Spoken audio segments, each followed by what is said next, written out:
Assalamualaikum warahmatullahi wabarakatuh. Perkenalkan, nama saya Alia Hairunisa dari kelas 12 IPA 3. Kali ini saya akan mempresentasikan tentang hasil praktikum faktor korosi. Tujuan dari praktikum ini diantaranya adalah mengetahui proses perkaratan paku dengan berbagai perlakuan. Kedua, mengetahui faktor-faktor apa saja yang menyebabkan paku mengalami korosi. Ketiga, mengetahui cara pencegahan korosi pada paku. Dasar teori. Kata korosi sendiri berasal dari bahasa Latin yakni corrodir yang artinya perusakan logam atau berkarat. Korosi merupakan proses elektrokimia yaitu oksidasi besi oleh oksigen yang berasal dari udara dan reduksi oksigen. Pada korosi besi, bagian tertentu dari besi itu berlaku sebagai anode, di mana besi mengalami oksidasi. Elektron yang dibebaskan di anode mengalir ke bagian lain dari besi itu yang bertindak sebagai katode, di mana oksigen tereduksi.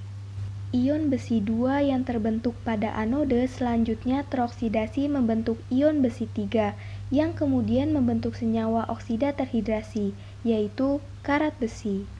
Mengenai bagian mana dari besi itu yang bertindak sebagai anode dan bagian mana yang bertindak sebagai katode bergantung pada berbagai faktor, misalnya zat pengotor atau perbedaan rapatan logam itu. Faktor-faktor yang menyebabkan korosi diantaranya faktor pH atau derajat keasaman, faktor suhu, faktor kandungan O2 atau oksigen dan H2O atau air, faktor larutan elektrolit, dan faktor galvanic coupling. Bahan dan alat yang digunakan untuk praktikum diantaranya adalah 6 buah gelas plastik, air biasa, air panas, asam cuka, larutan garam, dan minyak goreng. Selanjutnya ada 6 lembaran plastik dan 6 buah paku. Langkah kerja. Tahap pertama, paku diamplas. Tahap kedua, gelas diberi tanda pembeda. Tahap ketiga, paku dimasukkan pada masing-masing gelas. Gelas A diisikan air biasa. Gelas B diisikan air panas. Gelas C diisikan asam cuka. Gelas D diisikan larutan garam.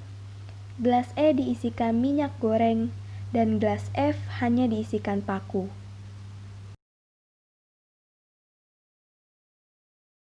Seperti pada gambar, paku harus terendam. Kemudian, masing-masing gelas ditutup oleh lembaran plastik, lalu diikat dengan karet. Tujuannya agar tidak ada celah udara yang masuk. Berikut adalah tabel hasil pengamatan. Tanda strip pada tabel menunjukkan paku dalam gelas tersebut tidak berkarat, sedangkan tanda positif menggambarkan kadar perkaratan. Pembahasan. Pada hari pertama, belum terlihat perubahan yang terjadi pada seluruh paku. Hari berikutnya, telah terbentuk korosi yang dialami oleh paku pada gelas yang berisi air biasa, air panas, dan larutan garam. Paku pada gelas yang berisi larutan garam lebih cepat mengalami korosi. Hal ini dikarenakan garam bersifat elektrolit yang dapat mempercepat terjadinya reaksi oksidasi. Dalam pengamatan yang dilakukan selama 4 hari tidak menunjukkan adanya perubahan pada paku pada gelas yang berisi asam cuka, minyak goreng, serta gelas yang hanya berisi paku. Kesimpulan dari hasil praktikum ini diantaranya faktor yang mempengaruhi perkaratan besi antara lain air, derajat keasaman larutan, serta zat elektrolit larutan. Kedua, urutan paku dari yang paling mudah mengalami korosi yaitu paku yang berada di dalam gelas berisi larutan garam, kemudian paku yang berada di dalam gelas yang berisi larutan air biasa, selanjutnya adalah paku yang berada di dalam gelas yang berisi air panas. Yang ketiga, Beberapa cara mencegah korosi diantaranya pelapisan pada besi dan proses katode pelindung. Lapisan pelindung berguna untuk mencegah kontak langsung dengan H2O atau air dan O2 atau oksigen. Contoh lapisan pelindung yang dapat digunakan antara lain lapisan cat, lapisan oli, lapisan plastik, dan pelapisan logam lain. Lampiran. Foto pada layar diurutkan berdasarkan hari pengamatan.